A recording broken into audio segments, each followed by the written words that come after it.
यादवेन्द्राय ज्ञानमुद्राय योगिने नाथाय गणेशाय नमो वेदान्तवेदिने रामाय रामभद्राय रामचन्द्राय वेधसे रघुनाथाय नाथाय सीताया पतये नमः।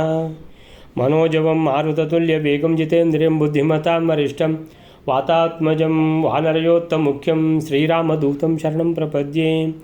नारायणं नमस्कृत्य नरं चैव नरोत्तमं देवीं सरस्वतीं व्यासं ततो जयमुदीरयेत्। व्यासाय भवनाशाय श्रीशाय गुणराशे हृद्याय शुद्धविद्याय मध्वाय च नमो नमः।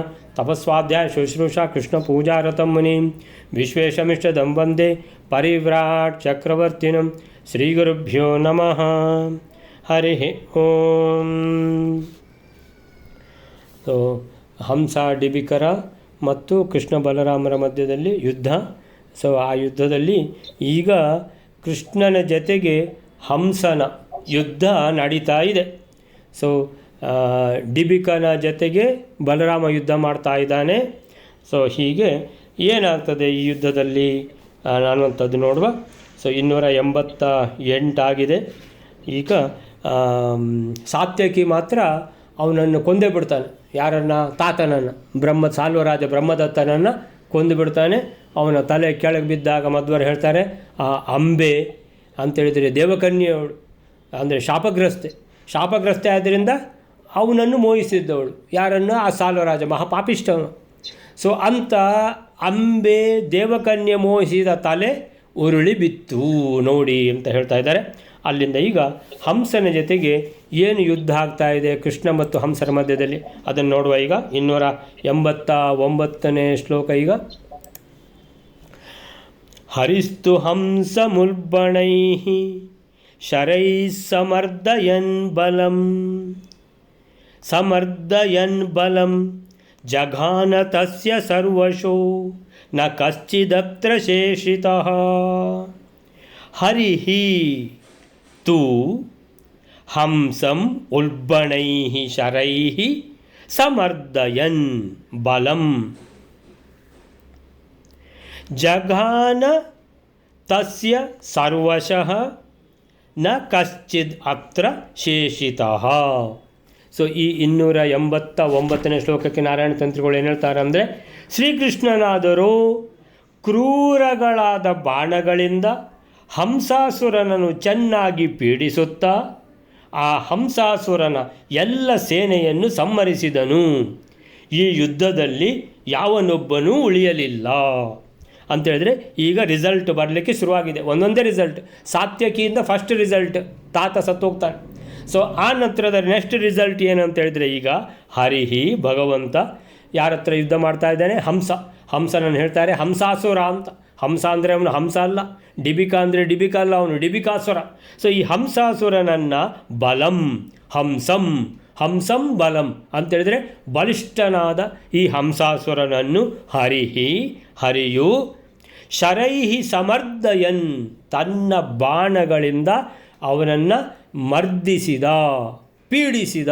ಅಂದರೆ ಬಾಣಗಳನ್ನು ಕತ್ತರಿಸಲಿಕ್ಕೆ ಆಗುವುದಿಲ್ಲ. ಯಾರಿಗೆ? ಹಂಸನಿಗೆ. ಎಲ್ಲ ಬಾಣಗಳು ಹೋಗಿ ಅವನ ದೇಹಕ್ಕೆ ಚುಚ್ಚಿಕೊಳ್ತಾ ಇದ್ದಾವೆ. ದೇಹದಲ್ಲೆಲ್ಲ ಏನಾಗಿದೆ? ಗಾಯ ಆಗಿ ರಕ್ತ ಸೋರ್ತಾ ಇದೆ.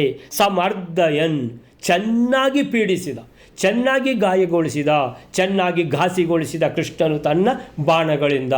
ಬಾಣಗಳನ್ನು ಕತ್ತರಿಸಿ ಬಿಡ್ತೇನೆ ಅಂತ ಹೇಳಿದ್ರೆ ಹಂಸನಿಂದ ಆಗಲಿಲ್ಲ. ಎಲ್ಲ ಬಾಣಗಳು ಹೋಗಿ ಅವನನ್ನು ಚುಚ್ಚಿಕೊಂಡವು. ಇಡೀ ದೇಹದಲ್ಲೆಲ್ಲ ಬಾಣಗಳು ಶರಪಂಜರದಲ್ಲಿ ಆದಾಗ ಆಗಿದೆ. ಸೊ ಬಲಂ ಹಂಸಂ ಉಲ್ಬಣೈಹಿ ಶರೈಹಿ. ಶರೈಹಿ ಅಂದರೆ ಬಹಳ ಘಾಸಿ ಮಾಡುವಂತಹ ಬಹಳ ಕ್ರೂರವಾದ ಬಾಣಗಳಿಂದ. ಉಲ್ಬಣೈಹಿ ಶರೈಹಿ 2 ತೃತೀಯ ವಿಭಕ್ತಿ ಬಹುವಚನ.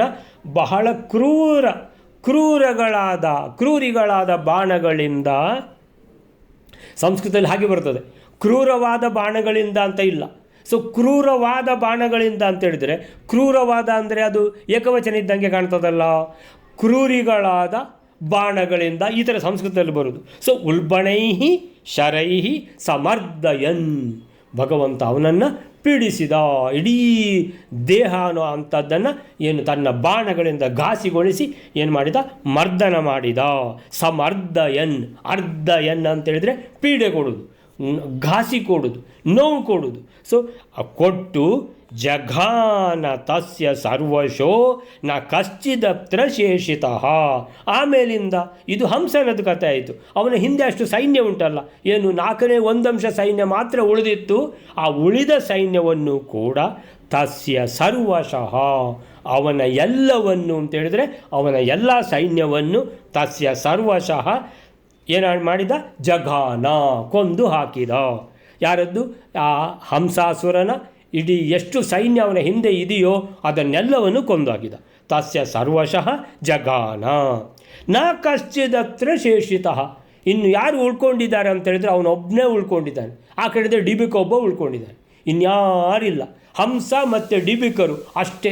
10 ಅಕ್ಷೋಹಿಣಿ ಸೈನ್ಯ ಒಂದು, 6 ಅಕ್ಷೋಹಿಣಿ ಸೈನ್ಯ ವಿಚಕ್ರನದ್ದು, 1 ಅಕ್ಷೋಹಿಣಿ ಸೈನ್ಯ ಆ ಹಿಡಿಂಬಾಸುರನದ್ದು. 17 ಅಕ್ಷೋಹಿಣಿ ಸೈನ್ಯ ಹಿಡ್ಕೊಂಡು ಬಂದಿದ್ದರು.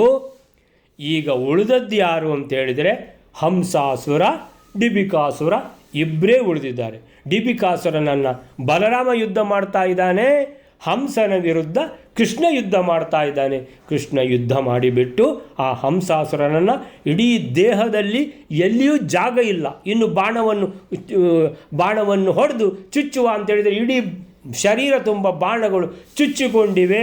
ಯಾರ್ದು? ಹಂಸನದ್ದು. ಅವನನ್ನು ಪೂರ್ತಿಯಾಗಿ ಪೀಡಿಸಿಬಿಟ್ಟಿದ್ದಾನೆ. ಇನ್ನೇನು ಮಾಡಲಿ ಅಂತ ಹೇಳಿದ್ರೆ ಅವನ ಸೈನ್ಯ, ಹಿಂದಿರುವಂಥ ಸೈನ್ಯವನ್ನು ಪೂರ್ತಿಯಾಗಿ ಕೊಂದಾಕಿದ. ಯಾವ ರೀತಿ ಆಯಿತು ಅಂತ ಹೇಳಿದರೆ ನಾ ಕಶ್ಚಿದತ್ರ ಶೇಷಿತಃ, ಶೇಷ ಅಂತ ಒಂದು ಉಳ್ಕೊಂಡಿದ್ದಾನ ಸೈನ್ಯ ಅಂತ ಹೇಳಿದರೆ ಇಲ್ಲ ಅಂತ ಹೇಳ್ತಾರೆ. ಶೇಷಿತಃ ನಾ ಕಶ್ಚಿದತ್ರ, ಒಬ್ಬನು ಉಳಿಲಿಲ್ಲ. ಒಬ್ಬ ಹಂಸಾಸುರ ಮಾತ್ರ ಉಳಿದಿದ್ದಾನೆ. ಅವನ ದೇಹ ನೋಡಲಿಕ್ಕೆ ಸಾಧ್ಯ ಇಲ್ಲ, ಅಂಥ ಸ್ಥಿತಿಯಲ್ಲಿ ಅವನಿದ್ದಾನೆ. 289ನೇ ಶ್ಲೋಕಕ್ಕೆ ಏನು ಹೇಳ್ತಾರೆ ಪ್ರಭಂಜನಾಚಾರ್ಯ ಅಂತ ನೋಡುವ.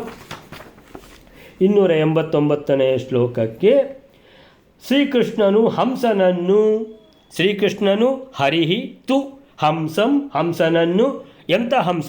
ಬಲಂ, ಬಲಿಷ್ಠನಾದ ಹಂಸನನ್ನು ಕ್ರೂರವಾದ ಬಾಣಗಳಿಂದ ಉಲ್ಬಣೈಹಿ ಶರೈಹಿ ಸಮರ್ದಯನ್ ಅಂದರೆ ನೋಯಿಸಿದ ಅಂತೇಳಿದರೆ ಮರ್ದಿಸಿದ. ಆ ಬಲಮನ್ನು ಅಲ್ಲಿ ಸಹ ಸೇರಿಸ್ಕೋಬೋದು ಅಂತಾರೆ. ಬಲಂ ಸಮರ್ದಯನ್, ಬಹಳವಾಗಿ ನೋಯಿಸಿದ, ಬಹಳವಾಗಿ ಗಾಯಗೊಳಿಸಿದ, ಬಹಳವಾಗಿ ಘಾಸಿಗೊಳಿಸಿದ, ಮರ್ದಿಸಿದ ಶ್ರೀಕೃಷ್ಣನು. ಸೊ ಬಲಂ ಹಂಸಂ ಅಂತಲೂ ಹೇಳ್ಬೋದು. ಬಲಂ ಸಮರ್ದಯನ್, ಬಹಳ ಕ್ರೂರವಾಗಿ ಅತಿಯಾಗಿ ಹಿಂಸಿಸಿದ ಆ ಹಂಸಾಸುರನನ್ನು ಕೃಷ್ಣ. ಆಮೇಲಿಂದ 289ರಲ್ಲಿ 2ನೇ ಲೈನು, ಅವನ ಸೈನ್ಯವನ್ನೆಲ್ಲ ಕೊಂದು ಹಾಕಿದ. ತಸ್ಯ ಸರ್ವಶಃ ಜಘಾನ, ಅವನ ಇಡೀ ಏನು ಸೈನ್ಯ ಎಲ್ಲ ಹೋಗಿಬಿಡ್ತು. ಹೋಗಿ ನ ಕಶ್ಚಿದತ್ರ ಶೇಷಿತಃ, ಶೇಷ ಅಂತೇಳ್ಕೊಂಡು ಒಬ್ಬನನ್ನಾದರೂ ನೋಡುವ ಅಂತೇಳಿದರೆ ಒಬ್ಬನೂ ಉಳಿಲಿಲ್ಲ ರೀ ಅಂತೇಳಿದರೆ ಯಾರೊಬ್ಬನೂ ಬದುಕಿ ಉಳಿಯಲಿಲ್ಲ. ಹಾಗಾದರೆ ಉಳಿದದ್ದು ಯಾರೀಗ? ಹಂಸಾಸುರ ಒಬ್ಬ, ಅಲ್ಲಿ ಬಲರಾಮನ ಜೊತೆಗೆ ಯುದ್ಧ ಮಾಡ್ತಿರುವಂಥ ಡಿಬಿಕಾಸುರ ಒಬ್ಬ, ಇಬ್ಬರೇ ಅಂತ. ಹಂಸ ಡಿಬಿಕರದ್ದು ಅವಸ್ಥೆ ಬಹಳ ಚಿಂತಾಜನಕವಾಗಿದೆ. 290ನೇ ಶ್ಲೋಕ. ಸ ಏಕ ಏವ ಕೇಶವಂ ಮಹಾಸ್ತ್ರಮುಕ್ ಸಸಾರಃ ನಿವಾರ್ಯ ತಾನಿ ಸರ್ವಶಃ ಹರಿಹಿ ನಿಜಾಸ್ತ್ರಂ ಆದದೆ. ಸ ಏಕ ಏವ, ಸ ಏಕ ಏವ. 290ನೇ ಶ್ಲೋಕ. ಆ ಹಂಸಾಸುರ ಈಗ ಒಬ್ಬನೇ ಉಳಿದಿದ್ದಾನೆ. ಆದರೂ ಮಹತ್ತಾದ ಅಸ್ತ್ರಗಳನ್ನು ಬಿಡುವವನಾಗಿ ಶ್ರೀಕೃಷ್ಣನನ್ನು ಹೊಂದಿದ. ಶ್ರೀಕೃಷ್ಣನು ಹಂಸನು ಬಿಟ್ಟ ಎಲ್ಲ ಅಸ್ತ್ರಗಳನ್ನು ತಡೆದು ತನ್ನ ಅಸ್ತ್ರವನ್ನು ತೆಗೆದುಕೊಂಡ. ಸ ಏಕ ಏವ. ಸರಿ, ನಾನೊಬ್ಬನೇ ಆದರೆ ಏನಾಯಿತು? ಏನಾಗಿದೆ ನನ್ನ ಯಾವುದಕ್ಕೆ? ಪರಾಕ್ರಮಕ್ಕೆ. ಇಡೀ ದೇಹದಲ್ಲಿ ಬಾಣಗಳು ಚುಚ್ಚಿಕೊಂಡ್ರೂ ನಾನು ಬಿಡುವುದಿಲ್ಲ ಅಂತೇಳಿ ಏನು ಮಾಡಿದ್ದಾನೆ? ಸ ಏಕ ಏವ, ಅವನೊಬ್ಬನೇ. ಅವನೇನು ಮಾಡಿದ? ಮಹಾಸ್ತ್ರಮುಖ್. ಮಹಾಸ್ತ್ರಮುಖ್ ಅಂತೇಳಿದರೆ ಮಹಾನ್ ಅಸ್ತ್ರಗಳು. ಆಗ್ನೇಯ ಅಸ್ತ್ರ ಅಂದರೆ ಅಗ್ನಿಯನ್ನು ಕುರಿತು ಮಂತ್ರ ಹೇಳಿ ಬಿಡುವಂಥ ಅಸ್ತ್ರ. ಹೀಗೆ ಬಾಯಿಗೇನು ಬಾಣ ಬಿಟ್ಟಿಲ್ಲಲ್ವಾ? ಯಾರು ಶ್ರೀಕೃಷ್ಣ ಅಂತೇಳಿಬಿಟ್ಟು ಮಂತ್ರ ಹೇಳಲಿಕ್ಕೇನು ತೊಂದರೆ ಇಲ್ಲ ಅಂತ ತಿಳ್ಕೊಂಡು ಮಂತ್ರ ಹೇಳಿ ಅಸ್ತ್ರವನ್ನು ಪ್ರಯೋಗ ಮಾಡ್ತಾನೇ ಇದ್ದಾನೆ. ದಿವ್ಯಾಸ್ತ್ರಗಳು ಅಂತ ಹೇಳಲಿಕ್ಕೆ ಮಹಾಸ್ತ್ರಗಳನ್ನು ಪ್ರಯೋಗ ಮಾಡ್ತಾ ಇದ್ದಾನೆ. ಸಸಾರ ಪ್ರಯೋಗ ಮಾಡ್ತಾ ಮಾಡ್ತಾ ಕೃಷ್ಣನ ಹತ್ತಿರ ಹೋಗ್ತಾ ಇದ್ದಾನೆ. ಸಸಾರ ಅಥವಾ ಉಪಸಸಾರ ಅಂತೇಳಿದ್ರೆ ಹತ್ತಿರ ಹೋಗ್ತಾ ಇದ್ದಾನೆ ಅಂತೇಳಿದ್ರೆ ಧಾವಿಸ್ತಾ ಇದ್ದಾನೆ, ಮೇಲೇರಿ ಹೋಗ್ತಾ ಇದ್ದಾನೆ, ಆಕ್ರಮಣ ಮಾಡ್ತಾ ಇದ್ದಾನೆ. ಅರೆ ಒಬ್ಬನೇ ಇದ್ದಾನೆ ಅಂದರೆ ಏನಾಯಿತು, ಅವನು ಒಬ್ಬನೇ ಇದ್ದಾನಲ್ಲ ಕೃಷ್ಣ ಅಂತ ಹೇಳ್ಕೊಂಡು ಬಿಡುವುದಿಲ್ಲ ಅಂತ ಹೋಗ್ತಾ ಇದ್ದಾನೆ. ಹೋದಾಗ ಅಸ್ತ್ರಗಳನ್ನು ಬಿಡ್ತಾನೆ ಹೋಗ್ತಾ ಇದ್ದಾನೆ. ಕೃಷ್ಣ ಏನು ಮಾಡಿದ, ನಿವಾರ್ಯ ತಾನಿ ಸರ್ವಶಃ, ಆ ಎಲ್ಲ ಅಸ್ತ್ರಗಳನ್ನು ನಿವಾರ್ಯ, ವಾರಯತು ಅಂದರೆ ತಡೆಯಿರಿ ಅಂತ, ನಿವಾರ್ಯ ಅಂದರೆ ತಡೆದು, ಒಂದು ಅಸ್ತ್ರವು ಕೃಷ್ಣನ ಮೈಯನ್ನು ಮುಟ್ಟಲಿಲ್ಲ. ಅದರ ಮೊದಲೇ ಕೃಷ್ಣ ಅದನ್ನು ಕತ್ತರಿಸಿ ಹಾಕಿದ್ದಾನೆ. ಆದರೆ ಹಂಸಾಸುರನ ಮೈ ಎಲ್ಲ ಅಸ್ತ್ರಗಳು ಚುಚ್ಚಿಬಿಟ್ಟು ಅವನನ್ನು ಮರ್ದಿಸಿ ಬಿಟ್ಟಿದ್ದಾನೆ. ಕೃಷ್ಣ ಮರ್ದಿಸಿದರೂ ಬಿಡಲಿಲ್ಲ. ದಿವ್ಯಾಸ್ತ್ರಗಳನ್ನು ಬಿಡ್ತಾ ಕೃಷ್ಣನ ಹತ್ತಿರ ಹೋಗಿ ಆಕ್ರಮಣ ಮಾಡ್ತಾ ಇದ್ದಾನೆ. ಕೃಷ್ಣನು ಆ ಎಲ್ಲ ಬಾಣಗಳನ್ನು ನಿವಾರ್ಯ, ತಡೆದು, ಕತ್ತರಿಸಿ ಹಾಕಿ, ಹರಿಯು ಭಗವಂತ ಶ್ರೀಕೃಷ್ಣನು ನಿಜಾಸ್ತ್ರಂ ಆದದೆ. ನಿಜಾಸ್ತ್ರಂ ಅಂದರೆ ತನ್ನ ಅಸ್ತ್ರವನ್ನು ತೆಗೆದುಕೊಂಡ. ನಿಜ ಅಂದರೆ ತನ್ನ, ನಿಜಾಸ್ತ್ರಂ ಅಂದರೆ ತನ್ನ ಅಸ್ತ್ರ ಅಂದರೆ ಯಾವುದು? ವಿಷ್ಣು ಅಲ್ವ, ಅವನು ವೈಷ್ಣವಾಸ್ತ್ರವನ್ನು ತೆಗೆದುಕೊಂಡ ಅಂತೇಳಿದರೆ ಇದಕ್ಕೆ ಎದುರೇ ಇಲ್ಲ. ವೈಷ್ಣವಾಸ್ತ್ರಕ್ಕೆ ಯಾರೂ ಎದುರಿಲ್ಲ. ಅದಕ್ಕೆ ಇನ್ನೊಂದು ಹೆಸರು ನಾರಾಯಣಾಸ್ತ್ರ ಅಂತ. ಸೊ ಅದಕ್ಕೆ ಎದುರು ಯಾರಿಲ್ಲ. ಸೊ ಅವನು ಅಶ್ವತ್ಥಾಮ ಆ ನಾರಾಯಣಾಸ್ತ್ರವನ್ನು ಭೀಮನ ಮೇಲೆ ಪ್ರಯೋಗಿಸಿದ್ದ. ಆಗ ಭೀಮಸೇನ ಏನು ಮಾಡಿದ, ಇದು ವೈಷ್ಣವಾಸ್ತ್ರ, ಇದಕ್ಕೆ ಎದುರಿಲ್ಲ ಭಗವಂತ ಅಂತೇಳಿ ಕೈ ಮುಗಿದ. ಅದಲ್ಲೇ ನಿಂತುಕೊಳ್ತು. ಯಾರು? ವಾಯುದೇವರು. ಭೀಮಸೇನ ಅಂದರೆ ಯಾರು? ವಾಯುದೇವರು. ಸೊ ನಾರಾಯಣ ದೇವರು ಅಲ್ಲೇ ನಿಂತ್ಕೊಂಡ್ರು. ಯಾವಾಗ ಭೀಮಸೇನ ದೇವರು ಕೈ ಮುಗಿದ್ರೋ ನಾರಾಯಣಾಸ್ತ್ರ ಅಲ್ಲೇ ನಿಂತಿತು. ಯಾಕಂದರೆ ಒಳ್ಳೆಯ ಭೀಮ, ಇವನನ್ನು ಮುಟ್ಟುವುದು ಸರಿ ಇಲ್ಲ ಅಂತ. ಸೊ ಹಾಗೆ ಹರಿಯು ನಿಜಾಸ್ತ್ರಮಾದದೆ, ತನ್ನದೇ ಆದ ಅಸ್ತ್ರ ನಾರಾಯಣಾಸ್ತ್ರ ವೈಷ್ಣವಾಸ್ತ್ರವನ್ನು ಕೈಗೆ ತೆಗೆದುಕೊಂಡ. 290. ಸೊ 290ಕ್ಕೆ ಏನು ಹೇಳ್ತಾರೆ ಪ್ರಭಂಜನಾಚಾರ್ಯರು? ಹಂಸನು ಏಕಾಂಗಿಯಾಗಿಯೇ ಏಕ ಏವ ಕೇಶವಂ ಸಸಾರ, ಶ್ರೀಕೃಷ್ಣನನ್ನು ಎದುರಿಸಿದ. ಹೇಗೆ? ಮಹಾಸ್ತ್ರಗಳನ್ನು ಸುರಿಸುತ್ತಾ. ಮಹಾಸ್ತ್ರಂ ದಿವ್ಯಾಸ್ತ್ರಗಳನ್ನು ದಿವ್ಯಾಸ್ತ್ರ ಅಂತೇಳಿದರೆ ಒಂದು ಆದಮೇಲೆ ಒಂದು ದಿವ್ಯಾಸ್ತ್ರಗಳನ್ನು ಪ್ರಯೋಗಿಸುತ್ತಾ ಕೃಷ್ಣನ ಬಳಿ ಸಾರಿ ಆಕ್ರಮಣ ಮಾಡಿದ. ಆಗ ಶ್ರೀಕೃಷ್ಣನು ಅವುಗಳನ್ನೆಲ್ಲ ತಡೆದು ತಾನಿ ಸರ್ವಶಃ ನಿವಾರ್ಯ. ತಾನಿ ಸರ್ವಶಃ ಅಂದರೆ ಆ ಎಲ್ಲ ಅವನು ಯಾವ ಅಸ್ತ್ರಗಳನ್ನು ಬಿಟ್ಟಿದ್ದಾನೋ ಹಂಸಾಸುರ, ಆ ಎಲ್ಲ ಅಸ್ತ್ರಗಳನ್ನು ತಡೆದು ಕತ್ತರಿಸಿ ಹಾಕಿ, ಯಾರು? ಶ್ರೀಕೃಷ್ಣ ಭಗವಂತನು ನಿಜಾಸ್ತ್ರಂ ಆದದೆ ಅಂದರೆ ಕೈಗೆ ತೆಗೆದುಕೊಂಡ. ಯಾವುದನ್ನು? ತನ್ನ ಅಸ್ತ್ರವನ್ನು, ವೈಷ್ಣವಾಸ್ತ್ರವನ್ನು ಕೈಗೆ ತೆಗೆದುಕೊಂಡ. ಅಸ್ತ್ರಂ ವೈಷ್ಣವಂ ಆದಾಯ ಶರೀರೇ ಸ ನಿಶಿತೆ ಹರಿಹಿ ಯೋಜಯಾಮಾಸ ಭೂತಾತ್ಮ ಭೂತ ಭಾವನ ಅಂತೇಳಿದರೆ ಈ 14 ಲೋಕಗಳ ಎಲ್ಲ ಪ್ರಾಣಿಗಳ ಸೃಷ್ಟಿ, ಸ್ಥಿತಿ, ಲಯ, ನಿಯಮನ ಎಲ್ಲವನ್ನೂ ಮಾಡುವಂಥ ಸರ್ವಶಕ್ತನಾದ ಭಗವಂತನು ಯೋಜಯಾಮಾಸ ಆ ಬಾಣವನ್ನು ಪ್ರಯೋಗ ಮಾಡ್ತಾ ಇದ್ದಾನೆ ಅಂತೇಳಿದರೆ ಬಿಲ್ಲಿನ ಹಗ್ಗವನ್ನು ಎಳಿತಾ ಇದ್ದಾನೆ. ಅಸ್ತ್ರಂ ವೈಷ್ಣವಂ ಆದಾಯ, ವೈಷ್ಣವಂ ಅಸ್ತ್ರಂ, ತನ್ನ ಅಸ್ತ್ರ ವೈಷ್ಣವಾಸ್ತ್ರ ನಾರಾಯಣಾಸ್ತ್ರ ಅದನ್ನು ಆದಾಯ ತೆಗೆದುಕೊಂಡು, ನಿಶಿತೇ ಹರಿಹಿ ಅಂದರೆ ಭಗವಂತನು, ನಿಶಿತೆ ಅಂದರೆ ಅತ್ಯಂತ ಹರಿತವಾದ ಬಾಣ, ಅವನ ಜೀವ ಈಗ ಹೋಗಲಿಕ್ಕೆ ಆಯಿತು ಅನ್ನುವಂಥದ್ದು ಸ್ಪಷ್ಟ ಅಂತ ಹೇಳ್ತಾರೆ. 290ನೇ ಶ್ಲೋಕ ಆಯಿತು. 291ನೇ ಶ್ಲೋಕ. ಸ ವೈಷ್ಣವಾಸ್ತ್ರಂ ಉದ್ಯತಂ ನಿರೀಕ್ಷ್ಯ ಯಾನತೋ ಮಹೀಂ ಗತಪರಾದ್ರವತ್ ಭಯಾತ್ ಪಪಾತ ಯಾಮುನೋದಕೆ ಸ ವೈಷ್ಣವಾಸ್ತ್ರಂ ಉದ್ಯತಂ ನಿರೀಕ್ಷ್ಯ. ಸ ಅಂದರೆ ಹಂಸಾಸುರ, ವೈಷ್ಣವಾಸ್ತ್ರಂ ಉದ್ಯತಂ. ಓ, ಶ್ರೀಕೃಷ್ಣ ವೈಷ್ಣವಾಸ್ತ್ರವನ್ನು ಪ್ರಯೋಗ ಮಾಡ್ತಾ ಇದ್ದಾನೆ. ನಿರೀಕ್ಷ್ಯ ನೋಡಿ, ಉದ್ಯತಂ ವೈಷ್ಣವಾಸ್ತ್ರಂ ತುಂಬ ಅತ್ಯಂತ ಪವಿತ್ರವಾದ, ಅತ್ಯಂತ ಶ್ರೇಷ್ಠವಾದ, ಅತ್ಯಂತ ಹರಿತವಾದ, ಅಂದರೆ ಜೀವಕ್ಕೆ ಅಪಾಯವನ್ನು ತರುವಂತಹ ವೈಷ್ಣವಾಸ್ತ್ರವನ್ನು ಶ್ರೀಕೃಷ್ಣನು ಪ್ರಯೋಗ ಮಾಡ್ತಾ ಇದ್ದಾನೆ ಅನ್ನುವಂಥದ್ದನ್ನು ಹಂಸಾಸುರನು ನಿರೀಕ್ಷ್ಯ ನೋಡಿ.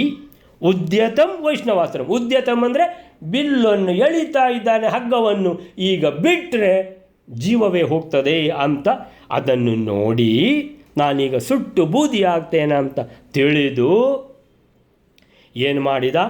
ಯಾನತೋ ಮಹೀಂ ಗತಃ ಪರಾದ್ರವತ್ ಭಯಾತ್ ಪಪಾತ ಯಾಮುನೋದಕೆ ಸ ವೈಷ್ಣವಾಸ್ತ್ರ. ಇದನ್ನು ಓದಿಲ್ಲಲ್ಲ ನಾನು. ಸ ವೈಷ್ಣವಾಸ್ತ್ರ ಉದ್ಯತಂ ನಿರೀಕ್ಷ್ಯ ಯಾನತೋ ಮಹೀಂ ಗತಃ ಪರಾದ್ರವತ್ ಭಯಾತ್ ಪಪಾತ ಯಾಮುನೋದಕೆ. ಸೊ ಏನು ಹೇಳ್ತಾರೆ? 291ನೇ ಶ್ಲೋಕಕ್ಕೆ ನಾರಾಯಣ ತಂತ್ರಿಗಳು, ಪಲಿಮಾರು ಮಠದವರು ಏನು ಹೇಳ್ತಾರೆ ಅಂತ ಹೇಳಿದ್ರೆ, ಆ ಹಂಸನು ಸನ್ನದ್ಧವಾದ ವೈಷ್ಣವಾಸ್ತ್ರವನ್ನು ನೋಡಿ ರಥದಿಂದ ಭೂಮಿಯನ್ನು ಹೊಂದಿದವನಾಗಿ ಭಯದಿಂದ ಓಡಿದನು. ಓಡುತ್ತಾ ಯಮುನಾ ನದಿಯ ಜಲದಲ್ಲಿ ಬಿದ್ದನು. ಸ ಹಂಸಾಸುರನು ಉದ್ಯತಂ ವೈಷ್ಣವಾಸ್ತ್ರಂ, ಶ್ರೀಕೃಷ್ಣನು ವೈಷ್ಣವಾಸ್ತ್ರವನ್ನು ಬಿಡ್ತಾ ಇದ್ದಾನೆ, ಬಿಡಲಿಕ್ಕೆ ಸಜ್ಜಾಗಿದ್ದಾನೆ. ಉದ್ಯತಂ ನಿರೀಕ್ಷ್ಯ ನೋಡಿ, ಯಾನತಃ, ಯಾನ ಅಂದರೆ ರಥ, ಯಾನ ಅಂದರೆ ವಾಹನ ಅಂತ. ಸೊ ಯಾನ ವಾಹನದಿಂದ ಅಂತೇಳಿದರೆ ರಥದಿಂದ, ಯಾನತಃ ಮಹೀಂ ಗತಃ ಭೂಮಿಗೆ ಹಾರುವವನಾಗಿ, ಪರಾದ್ರವತ್ ಇನ್ನೇನು ಓಡ್ತೇನೆ ಅಂತ ತಿಳ್ಕೊಂಡು ಓಡ್ತಾ ಇದ್ದಾನೆ. ಪರಾದ್ರವತ್ ಪರಾದ್ರವತ್ ಭಯಾತ್ ಏನಂತೇಳಿದರೆ ಇದೇನು ಬದುಕಿ ಉಳಿದರೆ ಬೆಲ್ಲ ಬೇಡಿ ತಿಂದೇನು, ಈ ವ್ಯಾಪಾರ ಬೇಡ, ಈ ರಾಜ್ಯವೂ ಬೇಡ, ಏನೂ ಬೇಡ, ಜೀವ ಒಂದು ಉಳಿಯಲಿ ಅಂತ ಏನು ಮಾಡಿದ್ದಾನೆ? ಹಂಸಾಸುರನು ಓಡಲಿಕ್ಕೆ ಶುರು ಮಾಡಿದ್ದಾನೆ. ಆಗ ಪಪಾತ ಯಾಮುನೋದಕೆ, ಅವನು ಯಮುನಾ ನದಿಗೆ, ನೀರಿಗೆ, ಯಮುನೋದಕೆ ಅಂದರೆ ಯಮುನಾ ಉದಕೆ ಅಂತೇಳಿದರೆ ಯಮುನೆಯ ನೀರಿನಲ್ಲಿ ಪಪಾತ ಬಿದ್ದ. ಅರೆ ಹೇಗೆ ಬಿದ್ದ? 291ನೇ ಶ್ಲೋಕ. ವೈಷ್ಣವಾಸ್ತ್ರ ಪ್ರಯೋಗವನ್ನು ಶ್ರೀಕೃಷ್ಣ ಮಾಡ್ತಾ ಇದ್ದಾನಂತೇಳಿ ನಿರೀಕ್ಷ್ಯ ಕಂಡು ಭಯ ಆಗಿಬಿಡ್ತವನಿಗೆ. ಅಂದ್ರೇನು? ಭಯಾತ್ ಭಯದಿಂದ ರಥದಿಂದ ಕೆಳಗೆ ಧುಮುಕಿ ಸಹ ಅವನು ಯಾನತಃ ರಥದಿಂದ ಮಹೀಂ ಗತಃ ಭೂಮಿಗೆ ಹೋದ. ರಥದಿಂದ ಭೂಮಿಗೆ ಹೋದ ಅಂದರೆ ಭೂಮಿಗೆ ಹಾರಿದವನಾಗಿ, ಧುಮುಕಿದವನಾಗಿ, ರಥದಿಂದ ಕೆಳಗೆ ಧುಮುಕಿ ಓಡಲಿಕ್ಕೆ ಶುರು ಮಾಡಿದ. ಪರಾದ್ರವತ್. ಸೊ ಪರಾದ್ರವತ್ ಅಂದರೆ ಓಡಿದ, ಜೋರಾಗಿ ಓಡಿ ಓಡಿ ಯಾಮುನೋದಕ್ಕೆ ಯಮುನಾ ನೀರಿನಲ್ಲಿ ಬಿದ್ದು ಬಿಟ್ಟ. ಪಪಾತ ಅಂತ. ಸೊ ವೈಷ್ಣವಾಸ್ತ್ರವದಿಂದ ಹತನಾಗಿದ್ದರೂ ಅರೆ ಭಗವಂತನ ಶ್ರೇಷ್ಠವಾದ ವೈಷ್ಣವಾಸ್ತ್ರ ನಾರಾಯಣಾಸ್ತ್ರದಿಂದ ಸತ್ತಿದ್ದಾನಂತ ಅದಾದರೂ ಒಂದು ಸಂತೋಷ ಇರ್ತಿತ್ತು ಮಹಾಪಾಪಿಯವನು. ಆದ್ದರಿಂದ ಯಮುನೆಯಲ್ಲಿ ಬಿದ್ದು ದುರ್ಮರಣ ಹೊಂದಿದ ಪಾಪಿ. ಯುದ್ಧ ನಡೆದ ಗೋವರ್ಧನ ಪರ್ವತ ಪ್ರದೇಶದಿಂದ ಯಮುನೆಯವರೆಗೂ ಪಲಾಯನ ಮಾಡಿದ್ದಾನೆ, ಓಡಿದ್ದಾನೆ ಅಂತೇಳಿದರೆ ಕೃಷ್ಣ ಕಾಲಿಯ ಮತನ ಮಾಡಿದ ಮಡುವಿನಲ್ಲಿ ಬಿದ್ದ ಅಂತ ಹೇಳ್ತಾರೆ. ಸೊ ಅಲ್ಲಿಗೆ ಯಾರು ಕೃಷ್ಣನನ್ನು ದ್ವೇಷಿಸ್ತಾರೋ ಅವರಿಗೆ ಈ ಥರ ಅಂಧ ತಮಸ್ಸೆ ಸಿಗ್ತದೆ, ಈ ಥರ ದುರ್ಮರಣ ಸಿಗ್ತದೆ, ಆಮೇಲಿಂದ ಅಂಧ ತಮಸ್ಸಿಗೆ ಹೋಗ್ತಾರೆ ಅನ್ನುವಂಥದ್ದನ್ನು ಇದು ಸೂಚಿಸ್ತದೆ ಅಂತ ಹೇಳ್ತಾರೆ. 291ನೇ ಶ್ಲೋಕ ಆಯಿತು. ಅವನು ಹೇಗೆ ಯಮುನಾ ನೀರಿನಲ್ಲಿ ಬಿದ್ದ ಅನ್ನುವಂಥದ್ದನ್ನು ಪುನಃ ಹೇಳ್ತಾರೆ ಮಧ್ವರು 292ನೇ ಶ್ಲೋಕದಲ್ಲಿ. ವರಾಸ್ತ್ರ ಪಾಣಿರೀಶ್ವರ ಪದ ಅಹನತ್ ಶಿರಸ್ಯಮುಂ ಸಮೂರ್ಛಿತೋ ಮುಖೇ ಪತತ್ ಮಹಾಭುಜಂಗಮಸ್ಯ ಹಿ ಮುಖೇ ಪತತ್ ಮುಖೇ ಅಪತತ್ ಮುಖೇ ಅಪತತ್ ಮಹಾಭುಜಂಗಮಸ್ಯ ಹಿ ಅಪತತ್ ಇದ್ದದ್ದು ಅಪತನ್ನಾಗಿದೆ, ತು ಇದ್ದದ್ದು ನಾಗಿದೆ, ಅನುನಾಸಿಕ ಸಂಧಿ ಅಂತ ಹೇಳ್ತಾರೆ ಇದಕ್ಕೆ. ಮುಖೇ ಅಪತತ್ ಮಹಾಭುಜಂಗಂ ಅಸ್ಯ ಹಿ ಅಂತ ಹೇಳ್ತಾರೆ. ಸೊ 292ನೇ ಶ್ಲೋಕಕ್ಕೆ ನಾರಾಯಣ ತಂತ್ರಿಗಳೇನು ಹೇಳ್ತಾರೆ ಅಂತ ಹೇಳಿದರೆ, ವರಾಸ್ತ್ರ ಪಾಣಿರೀಶ್ವರ ಉತ್ಕೃಷ್ಟವಾದ ಅಸ್ತ್ರವು ಕೈಯಲ್ಲಿ ಉಳ್ಳ ಶ್ರೀಕೃಷ್ಣನು ಹಂಸಾಸುರನ ಶಿರಸ್ಸಿನಲ್ಲಿ ಪಾದದಿಂದ ಹೊಡೆದಿದ್ದಾನೆ, ಪಾದಪ್ರಹಾರ ಮಾಡಿದ್ದಾನೆ. ಆಗ ಹಂಸನು ಮೂರ್ಛಿತನಾಗಿ ಯಮುನಾ ನದಿಯಲ್ಲಿರತಕ್ಕ ಮಹಾಸರ್ಪದ ಮುಖದಲ್ಲಿ ಬಿದ್ದನು. ಅಂದರೆ ಯಮುನಾ ನೀರಿಗೆ ಬಿದ್ದನು ಅಂದರೆ ಯಮುನಾ ನೀರಿಗೆ ಈಗ ಬೀಳ್ತಾನೆ ಅನ್ನುವಂಥದ್ದನ್ನು ಹಿಂದಿನ ಶ್ಲೋಕದಲ್ಲಿ ಹೇಳಿ ಆಮೇಲೆ ಏನಾಯಿತು ಅಂತ ಹೇಳ್ತಾರೆ. ವರಾಸ್ತ್ರಪಾಣಿರೀಶ್ವರ, ಈಶ್ವರ ಅಂತ ಹೇಳಿದರೆ ಎಲ್ಲರ ಒಡೆಯ ಭಗವಂತ ಅಂತ ಅರ್ಥ. ಸೊ ವರಾಸ್ತ್ರಪಾಣಿ ಅಂದರೆ ಮಹಾಶ್ರೇಷ್ಠವಾದ ಯಾವುದು ವೈಷ್ಣವಾಸ್ತ್ರವನ್ನು ಕೈಯಲ್ಲಿ ಹೊಂದಿದ ಶ್ರೀಕೃಷ್ಣನು, ಕೈಯಲ್ಲಿ ಅಂದರೆ ಪಾಣಿ, ಅಸ್ತ್ರಪಾಣಿ. ಯಾವ ಅಸ್ತ್ರ? ವರಾಸ್ತ್ರಪಾಣಿ. ವರ ಅಂದರೆ ಶ್ರೇಷ್ಠವಾದ ಅಸ್ತ್ರವು ಪಾಣಿಯಲ್ಲಿ ಹಿಡಿದವನಾಗಿ ಶ್ರೀಕೃಷ್ಣನು ಅಂದರೆ ವೈಷ್ಣವಾಸ್ತ್ರವನ್ನು ಹಿಡಿದಿದ್ದಾನೆ. ಅಂದರೆ ಇನ್ನೂ ಬಿಡಲಿಲ್ಲ, ಬಿಡುವ ಮೊದಲೇ ಓಡಿದ್ದಾನೆ, ರಥದಿಂದ ಧುಮುಕಿ ಪಲಾಯನ ಮಾಡಿದ್ದಾನೆ ಹಂಸಾಸುರ. ಹಾಗೆ ಪಲಾಯನ ಮಾಡ್ತಾ ಇರುವಾಗ ಶ್ರೀಕೃಷ್ಣ ಏನು ಮಾಡಿದ್ದಾನೆ? ಪದ ಅಹನತ್ ಶಿರಸಿ ಅಮುಂ. ಅಮುಂ ಅಂದರೆ ಅವನನ್ನು, ಅಮುಂ ಪದ ಅಂತೇಳಿದರೆ ಕಾಲಿಂದ, ಅಹನತ್ ಒದ್ದು ಬಿಟ್ಟಿದ್ದಾನೆ. ಅಹನತ್ ಅಂತೇಳಿದರೆ ಆಘಾತ ಮಾಡಿದ್ದಾನೆ, ಮಹಾಪೆಟ್ಟು ಕೊಟ್ಟಿದ್ದಾನೆ ಅಂತ ಅರ್ಥ. ಅಹನತ್, ಅಹನತ್ ಅಂದರೆ ಸಾಯುವ ಥರ, ಕೊಂದು ಬಿಡ್ತೇನೆ ಅಂತ ಹೇಳುವಂಥ ಪೆಟ್ಟಿಗೆ ಅಹನತ್. ಸೊ ಅಹನತ್ ಭೂತಕಾಲ, ಹಂತಿ ಅಂತ ಅಲ್ಲಿ ಹೇಳುವಂಥದ್ದು ಯಾವುದರಲ್ಲಿ ವರ್ತಮಾನ ಕಾಲದಲ್ಲಿ ಹೇಳುವಂಥದ್ದು ಪದ ಅಹನತ್, ಕಾಲಿಂದ ಒದ್ದಿದ್ದಾನೆ ಆ ಪೆಟ್ಟಿಗೆ. ಶಿರಸಿ ಎಲ್ಲಿಗೆ ಹೊಡೆದಿದ್ದಾನೆ ಅಂದರೆ ತಲೆಗೆ ಹೊಡೆದಾಗ ಹಂಸಾಸುರ ಏನು ಮಾಡಿದ, ಏನಾಯ್ದ ಅಂತ ಹೇಳಿದ್ರೆ ಸಮೂರ್ಛಿತ, ಹಂಸಾಸುರ ಮೂರ್ಛೆಗೊಂಡ. ಅಂಥ ಪೆಟ್ಟು ಓಡಲಿಕ್ಕೂ ಬಿಡಲಿಲ್ಲ ಕೃಷ್ಣ ಅಂತೇಳಿದರೆ ಮಹಾಪಾಪಿಷ್ಟನಿಗೆ ಬಿಡಬಾರ್ದು ಅಂತ ಹೇಳಿ ಮಾಡಿದ್ದಾನೆ ಕೃಷ್ಣ. ಓಡ್ತಾ ಇರುವಾಗ ತೆಗೆದು ತುಳಿದಿದ್ದಾನೆ ತಲೆಯನ್ನು ಕೃಷ್ಣನು. ತಲೆಯನ್ನು ತುಳಿದಿದ್ದಾನೆ ಹಂಸಾಸುರನದ್ದು. ಆ ತುಳಿದ ಪೆಟ್ಟಿಗೆ ಘಾಸಿಗೊಂಡು ಯಾರು ಹಂಸಾಸುರ, ಮೊದಲೇ ಬಾಣಗಳು ಚುಚ್ಚಿ ಅವನನ್ನು ಘಾಸಿ ಮಾಡಿವೆ. ಈಗ ಭಯ ಬೇರೆ, ಅಂದರೆ ಶರೀರದ್ದು ಆಘಾತನಾದರೂ ಸಹಿಸಬಹುದು, ಮನಸ್ಸಿನಲ್ಲಿ ಮಹಾ ಆಘಾತ ಆಗಿದೆ. ಆ ವೈಷ್ಣವಾಸ್ತ್ರದಿಂದ, ಈ ವೈಷ್ಣವಾಸ್ತ್ರದಿಂದ ಕೃಷ್ಣ ತನ್ನನ್ನು ಕೊಂದೇ ಬಿಡ್ತಾನೆ, ತಾನು ಸತ್ತೋಗ್ತೇನೆ ಈಗ ಅನ್ನುವಂಥ ಭಯ ಅವನನ್ನು ಆವರಿಸಿದ ಕಾರಣ ಅವನಿಗೆ ಸರಿಯಾಗಿ ಓಡಲಿಕ್ಕೂ ಆಗ್ತಿರಲಿಲ್ಲ ಅಂತ ತಿಳ್ಕೊಳ್ಬೋದು ನಾವು. ಆವಾಗ ಏನು ಮಾಡಿದ್ದಾನೆ, ಅವನ ತಲೆಗೆ ತುಳಿದಿದ್ದಾನೆ ಕೃಷ್ಣ. ಆ ತುಳಿದ ಪೆಟ್ಟಿಗೆ ಹಂಸಾಸುರನು ಸಮೂರ್ಛಿತ, ಮೂರ್ಛೆ ತಪ್ಪಿದ್ದಾನೆ.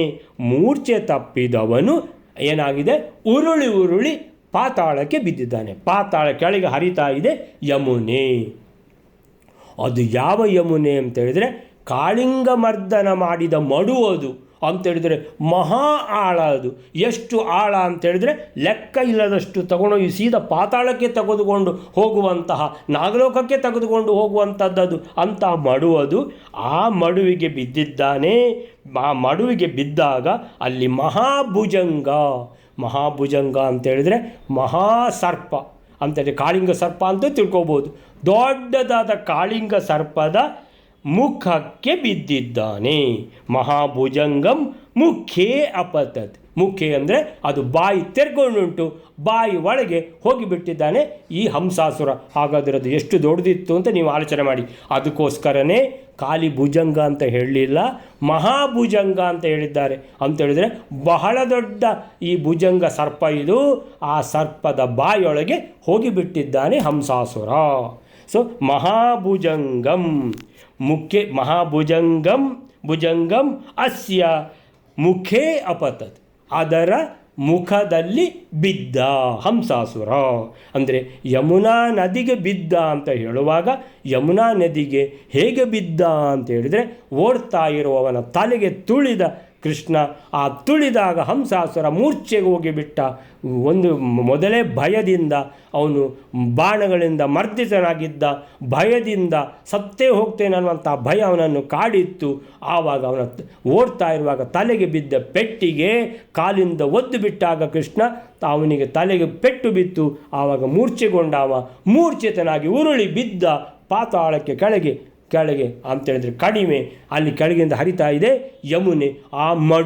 ಆ ಮಡುವಿನಲ್ಲಿ ಇತ್ತು ಭುಜಂಗ ಸರ್ಪ, ಮಹಾಭುಜಂಗ ಸರ್ಪ. ಅದರ ಬಾಯಿಯೊಳಗೆ ಮಹಾಭುಜಂಗಂ ಅಸ್ಯ ಮುಖೇ, ಅದರ ಬಾಯಿಯಲ್ಲಿ ಅಪತತ್ ಬಿದ್ದ ಅಂತ ಹೇಳ್ತಾರೆ. 292ನೇ ಶ್ಲೋಕಕ್ಕೆ ಪ್ರಭಂಜನಾಚಾರ್ಯ ಏನಂತಾರೆ ಅಂತ ಹೇಳಿದರೆ, ವೈಷ್ಣವಾಸ್ತ್ರ ಪ್ರಯೋಗವನ್ನು ಕಂಡು ಆ ಹಂಸಾಸುರನು ವೈಷ್ಣವಾಸ್ತ್ರಂ ಉದ್ಯತಂ ಬಿಡ್ತಾ ಇದ್ದಾನೆ ಕೃಷ್ಣ. ಅದನ್ನು ನಿರೀಕ್ಷ್ಯ ಕಂಡು, ಅದು ಹಿಂದಿನ ಶ್ಲೋಕ. ಈಗಿನ ಶ್ಲೋಕ ಯಾವುದು? ವರಾಸ್ತ್ರ ಪಾಣಿರೀಶ್ವರ.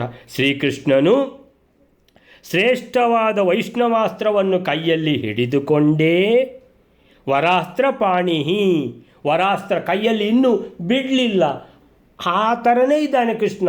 ಇನ್ನೂ ಅದನ್ನು ಬಾಣವನ್ನು ಬತ್ತಳಿಗೆಗೆ ಹಾಕಲಿಲ್ಲ, ರೆಡಿ ಮಾಡಿದ್ದಾನೆ. ಬಿಡ್ತೇನಂತ ಹೋಗುವಾಗ ಓಡ್ತಾ ಇದ್ದಾನೆ ಮಹಾಪಾಪಿಷ್ಟ ಹಂಸಾಸುರ. ತೆಗೆದು ಕಾಲಿಂದ ಒದ್ದಿದ್ದಾನೆ ಅವನ ತಲೆಗೆ ಆ ವೈಷ್ಣವಾಸ್ತ್ರವನ್ನು. ಶ್ರೇಷ್ಠವಾದ ವೈಷ್ಣವಾಸ್ತ್ರ, ವರ ಅಸ್ತ್ರ. ಪಾಣಿಹಿ ಕೈಯಲ್ಲಿ ಹಿಡ್ಕೊಂಡೇ ಈಶ್ವರ ಅಂದರೆ ಭಗವಂತನಾದ ಸರ್ವಶಕ್ತನಾದ ಶ್ರೀಕೃಷ್ಣನು ಅವನ ತಲೆಯನ್ನು ಅಮುಂ ಶಿರಸ್ಯ ಪದ, ಅಮುಂ ಶಿರಸ್ಯ ಅಂದರೆ ತಲೆಯನ್ನು ಪದ ಅಹನತ್ ತನ್ನ ಕಾಲಿಂದ ಒದ್ದಿದ್ದಾನೆ. ಒದ್ದ ಪೆಟ್ಟಿಗೆ ಮೂರ್ಛಿತನಾದ ಹಂಸ ಸಮೂರ್ಛಿತ ಹೋಗಿ ದೊಡ್ಡ ಸರ್ಪವೊಂದರ ಬಾಯಲ್ಲಿ ಬಿದ್ದು ಬಿಟ್ಟ ಅಂತ ಹೇಳ್ತಾರೆ. ಸೊ ಮುಖೇ ಅಪತತ್, ಯಾರ ಮುಖೆ? ಮಹಾಭುಜಂಗಂ ಅಸ್ಯ ಮುಖೆ. ಮಹಾಭುಜಂಗವೊಂದು ಆ ಮಡುವಿನಲ್ಲಿತ್ತು, ಯಮುನಾ ನೀರಿನ ಆ ಮಡುವಿನಲ್ಲಿ ಅತ್ಯಂತ ಆಳವಾದ ಪ್ರದೇಶ ಅದು. ಆ ಮಹಾಭುಜಂಗ ಅಲ್ಲಿ ಇತ್ತು, ಅದರ ಬಾಯಿಯೊಳಗೆ ಬಿದ್ದ. ಅಪತತ್ ಪತತಿ. ಸೊ ಪಪಾತ ಅಂತೇಳಿದರೆ ಭೂತಕಾಲ, ಲಿಟ್ ಪ್ರಯೋಗ. ಅಪತತ್ ಅಂದರೆ ಲಂಗಿ ಪ್ರಯೋಗ, ಎರಡು ಭೂತಕಾಲ. ಸೊ ಒಂದೇ ಅರ್ಥ. ಅಪತತ್ ಅಂದರೂ ಅದೇ ಅರ್ಥ, ಪಪಾತ ಅಂದರೂ ಅದೇ ಅರ್ಥ. ಸೊ ಅಪತತ್ ಬಿದ್ದ, ಬಾಯಿಗೆ ಬಿದ್ದ. ಅಲ್ಲಿಗೆ 292ನೇ ಶ್ಲೋಕ ಆಯಿತು. 292 ಆಗಿ ಎಷ್ಟಾಯಿತು ಈಗ? ಇವತ್ತು 201, 2, 3, 4 ಶ್ಲೋಕಗಳಾದವು. 93, 94, 95, 96, 97, 98. ಇನ್ನೊಂದು ಆದರೆ 93 ಆದರೆ ಆಮೇಲಿಂದ ಮುಗಿಸ್ಬೋದಾ ನಾಳೆ ನೋಡುವ. ಸೊ ದಾರ್ತರಾಷ್ಟ್ರಕೋದರೇ ಯಥಾ ತಮೋಂಧಮೇ ಇವಾನ್ ತಥಾಸು ದುಃಖ ಸಂಯುತೋ ವಸನ್ ಮನೋಪರಮ್ರಿಯೇತ್. ಸದಾರ್ತ್ರಕಾಷ್ಟಕೋದರೇ ಅಂತೇಳಿದ್ರೆ ಅವನು ಬಿದ್ದಿದ್ದಾನಲ್ಲ, ಹೇಗೆ ಅಂಧತಮಸ್ಸನ್ನು ಹೊಂದುವನೋ ಹಾಗೆ ಅತ್ಯಂತ ದುಃಖದಿಂದ ಕೂಡಿದ ಆ ಹಂಸಾಸುರನು ಧೃತರಾಷ್ಟ್ರ ಎನ್ನುವ ಮಹಾನಾಗ ಸಂಬಂಧಿಯಾದ ಹೊಟ್ಟೆಯಲ್ಲಿ ಆವಾಸ ಮಾಡಿದನು. ವೈವಸ್ವತ ಮನುವಿನ ಅನಂತರದಲ್ಲಿ ಮರಣವನ್ನು ಹೊಂದುವನು. ಆ ಹಂಸಾಸುರ ದಾರ್ತ್ರಕಾಷ್ಟಕೋದರೇ, ದಾರ್ತರಾಷ್ಟ್ರ ಅನ್ನುವಂತಹ ಮಹಾಭುಜಂಗ ಅದು. ಅದಕ್ಕೊಂದು ಹೆಸರು ಉಂಟು, ದಾರ್ತರಾಷ್ಟ್ರ ಅಂತ. ದಾರ್ತರಾಷ್ಟ್ರ ಅಂತ ಹೇಳಿದರೆ ವಾಸುಕಿ ದಾರ್ತರಾಷ್ಟ್ರ ಅಂತ ಈ ಯಾವುದರಲ್ಲಿ ಸರ್ಪ ಸಂಸ್ಕಾರ ಮಾಡುವಾಗ ಈ ಹೆಸರು ಬರ್ತದೆ, ದಾರ್ತರಾಷ್ಟ್ರ ಅಂತ ಕೂಡ. ಸೊ ದಾರ್ತರಾಷ್ಟ್ರ ಅನ್ನುವಂಥ ಮಹಾಸರ್ಪ ಅದು. ಅದರ ದಾರ್ತರಾಷ್ಟ್ರಕ ಉದರೇ, ಅದರ ಹೊಟ್ಟೆಯಲ್ಲಿ ಇದ್ದಾನೆ ಹಂಸಾಸುರ. ದಾರ್ತರಾಷ್ಟ್ರಕ ಉದರೇ ಯಥಾ ತಮೋ ಅಂಧಮೇ ಇವಾನ್. ಅಲ್ಲಿಂದ ಎಲ್ಲಿಗೆ ಹೋಗೋದಂಥದ್ದು ಅವನು? ಇದು ಬಸ್ ಬಂದ ಕೂಡಲೇ ಬಸ್ ಹತ್ತಿಕೊಂಡು ಹೋಗ್ತಾರೆ. ಅಂದರೆ ಯಾವುದಾದ್ರೂ ಯಾರೋ ನಿಮ್ಮನ್ನು ಡ್ರಾಪ್ ಕೊಡ್ತೇನೆ ಅಂತ ಕಾರ್ ಹಿಡ್ಕೊಂಬರ್ತೇನೆ ನಿಲ್ಲಿ ಅಲ್ಲಿ ಅಂತ ಹೇಳಿದರೆ ಸೊ ಕಾಯ್ತಾ ಇರ್ತಾರೆ. ಸೊ ಆ ಕಾರ್ನಲ್ಲಿ ಕೂತ್ಕೊಳ್ತಾರೆ, ತಮಗೆ ಎಲ್ಲಿ ಹೋಗಬೇಕಾ ಅಲ್ಲಿಗೆ ಅವರು ಬಿಡ್ತಾರೆ. ಬಿಟ್ಟ ಮೇಲೆ ಮತ್ತೆ ತಮ್ಮ ದಾರಿ ತಾನು ನೋಡ್ತಾರೆ ಅಂತ ಹೇಳಿದರೆ ಅಷ್ಟು ತನಕ ಇರ್ತಾರೆ. ತಮ್ಮ ಏನು ಎಲ್ಲಿಗೆ ಹೋಗಬೇಕೋ ಅದು ಬರುವ ತನಕ. ಆ ಥರ ಇವರಿಗೆ ಎಲ್ಲಿಗೆ ಹೋಗಬೇಕು? ಹಂಸಾಸುರನಿಗೆ ಅಂಧ ತಮಸ್ಸಿಗೆ ಹೋಗಬೇಕು. ಸೊ ಅಂಧ ತಮಸ್ಸಿಗೆ ಹೋಗಲಿಕ್ಕೆ ಇನ್ನೂ ಸ್ವಲ್ಪ ಸಮಯ ಉಂಟು. ಅದಕ್ಕೋಸ್ಕರ ಅಷ್ಟು ತನಕ ಎಲ್ಲಿರ್ತಾನೆ ಅಂತ ಹೇಳಿದ್ರೆ ಆ ಧಾರ್ತರಾಷ್ಟ್ರ ಅನ್ನುವಂತಹ ಮಹಾಭುಜಂಗ ಮಹಾಸರ್ಪದ ಹೊಟ್ಟೆಯಲ್ಲಿ ವಾಸ ಮಾಡಿದ ಹಂಸಾಸುರ. ಮೈ ಗಾಡ್, ಇದು ಎಂಥದ್ದು ಅವಸ್ಥೆ! ಅದರ ಸರ್ಪದ ಹೊಟ್ಟೆಯಲ್ಲಿ ಇವನು ವಾಸ ಮಾಡಬೇಕಾ? ಹೌದು, ಯಾಕಂದರೆ ಇವನು ಮಹಾ ದುಃಖಕ್ಕೆ ಹೋಗುವವನು. ಸೊ ಮಹಾ ದುಃಖಕ್ಕೆ ಹೋಗುವ ಮೊದಲು ಈ ದುಃಖವೊಂದು ಅನುಭವಿಸಿ ಆ ಮಹಾ ದುಃಖಕ್ಕೆ ಹೋಗಲಿ. ಯಥಾ ತಮೋ ಅಂಧಂ. ತಮೋ ಅಂಧಂ ಅಂದರೆ ಅಂಧತಮ. ತಮೋ ಅಂಧಂ ಅಂದರೆ ಅಂಧತಮ ಅಂತೇಳಿದರೆ ಅಲ್ಲಿ ಆ ಅಂಧತಮಸ್ಸಿನಲ್ಲಿ ಒಂದು ಚೂರೂ ಸಂತೋಷ ಅಥವಾ ಆನಂದ ಅನ್ನುವಂಥದ್ದು ಇಲ್ಲದೆ ಯಾವತ್ತೂ ದುಃಖವೇ ದುಃಖ ಇರುವಂಥ ಅಂಧತಮ. ಅದು ಮಹಾ ಕತ್ತಲು ಅಂಧತಮ.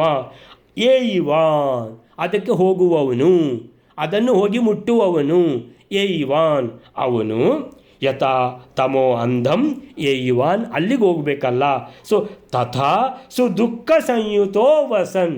ಈಗ ಸ್ವಲ್ಪ ಸಮಯ ದುಃಖ ಸಂಯುತ ಮಹಾ ದುಃಖವನ್ನು ಅನುಭವಿಸಿಕೊಂಡು, ಸಂಯುತ ಅಂದರೆ ಆ ದುಃಖದೊಟ್ಟಿಗೆ ಇರುವಂಥದ್ದು, ಅಂದರೆ ಮಹಾ ದುಃಖದಿಂದ ಕೂಡಿದವನಾಗಿ ದುಃಖವನ್ನು ಅನುಭವಿಸುತ್ತಾ ಅನುಭವಿಸುತ್ತಾ ವಾಸ ಮಾಡಿದ. ಎಲ್ಲಿ? ಧಾರ್ತಕಾಷ್ಟ್ರ ಉದರೇ. ಆ ಧಾರ್ತರಾಷ್ಟ್ರಕ ಏನಿದೆ ಮಹಾಸರ್ಪ ಅದರ ಹೊಟ್ಟೆಯಲ್ಲಿ ವಾಸ ಮಾಡಿದ ಅಂತೇಳಿದರೆ ಇನ್ನೀಗ ಯಾವಾಗ ಅಂಧತಮಸ್ಸಿಗೆ ಆರ್ಡರ್ ಬರ್ತದ, ಅಂಧತಮಸ್ಸಿಗೆ ಹೋಗುವವನಿದ್ದಾನೆ. ಏಯಿವಾನ್ ಹೋಗುವವನು.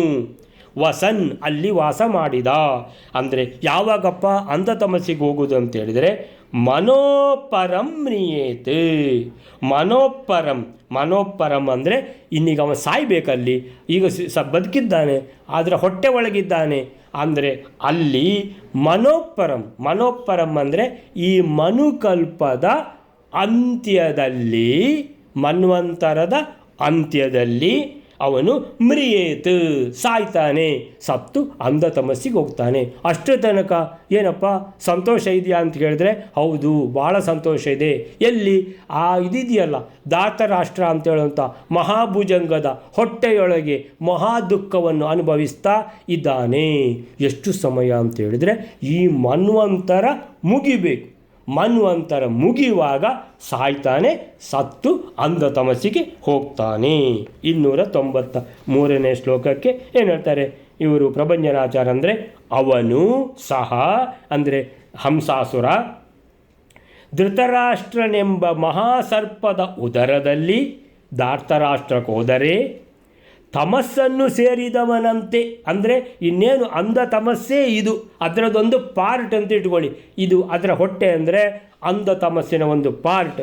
ಆ ಥರ ಬಹಳವಾಗಿ ದುಃಖ ಪಡುತ್ತಾ ವಾಸ ಮಾಡಿ ನೆಲೆಸಿ, ಅಂದರೆ ಸುದುಃಖ ಸಂಯುತೋ ಬಹಳವಾದ ದುಃಖವನ್ನು ಅನುಭವಿಸುತ್ತಾ ವಸನ್ ವಾಸ ಮಾಡಿ ನೆಲೆಸಿ ಮನೋಪರಂ ಅಂದರೆ ಈ ಮನುವಿನ ಎಲ್ಲ ಟೈಮ್ ಮುಗಿಬೇಕು, ಮನ್ವಂತರದ ಕೊನೆಯಲ್ಲಿ ಮ್ರಿಯೇತ್ ಮರಣ ಹೊಂದುವನು ಅಂತೇಳಿದರೆ ಹಂಸಾಸುರನು ಆ ಮಹಾಸರ್ಪದ ಉದರದಲ್ಲಿ ತಮಸ್ಸಿನಲ್ಲಿ ಅನುಭವಿಸುವಂತಹ ಉಲ್ಬಣ ದುಃಖವನ್ನು ಅನುಭವಿಸುತ್ತಾ, ಅಂದರೆ ಸುದುಃಖ ಸಂಯುತ ವಸನ್ ಅಲ್ಲಿ ವಾಸ ಮಾಡಿದ ಅಂದರೆ ನೆಲೆಸಿದ್ದಾನೆ, ಮನ್ವಂತರದ ಕೊನೆಯಲ್ಲಿ ಸಾಯ್ತಾನೆ.